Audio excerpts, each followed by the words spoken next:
How about when you decided to bring your coaching career to a close? Could you just share, Coach, how that decision got made? Well, nobody believes it, but I'll repeat it. I had no intention of retiring seconds before I decided to retire. I don't know exactly why, but anyway, we had just won an overtime game from the University of Louisville, coached by Denny Crum, who played for me and also was my assistant, a wonderful assistant. And we'd had a wonderful game. I think one of the finest games in which I was ever involved. Both teams played extremely well. We were very fortunate to win the game, but we'd have been unfortunate to lose it, just as they were. It's just sort of that kind of a game. Either team could have won it. And I'm going off for a visit with Denny and told him that I knew how difficult it was, that neither team could have won that game. And I said, of course, the proper team did, you know.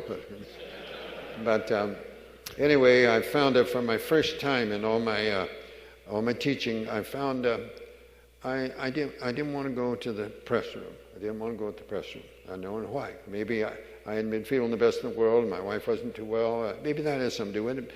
I don't know. And maybe the fact that I never permitted the media to come into the dressing rooms after games. I didn't think that was proper. I don't have any players. They wanted to go out and take them outside and talk to them, but they wouldn't let the media come in. Basketball dressing rooms are usually rather small. And the tournament committee passed a rule that year that you'd have to let them in. And that's all right. If they feel that that should be done, I'll not object to that. I'll go along with it. But the chairman of the rules committee said, that'll take care of Wooden. And I didn't like that. That hurt my feelings, and that's too bad, because that's my fault. I take blame.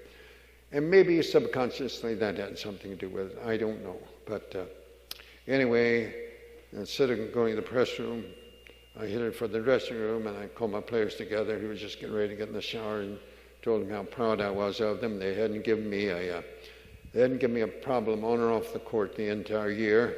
And I don't know how we'll do Monday night against Kentucky. I think we'll do all right. I think we have enough size to compete with their unusual size, and I know we're quicker, and you know what I think about quickness, young men. And so I think we'll do all right. But regardless of how it comes out, I've never had a team of which I'm more proud.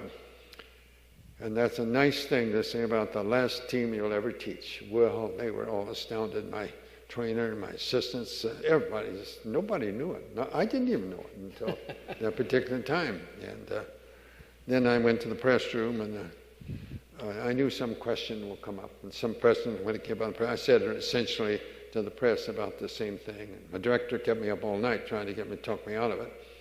And maybe I'm stubborn. But I truly hadn't. I had a thought prior to do that. I would coach 2, possibly 3 more years. Probably not over that. But I didn't want to leave the cupboard bare when I left, and I knew that I could see for the next 3 or 4 years UCLA is going to be a contender. I'm not saying they're going to win it, but they're going to be one that went, because I left some great players that were coming back, and I had some great players coming in that I'd already recruited coming in, and so I knew it wasn't leaving the cupboard bare, so that was okay.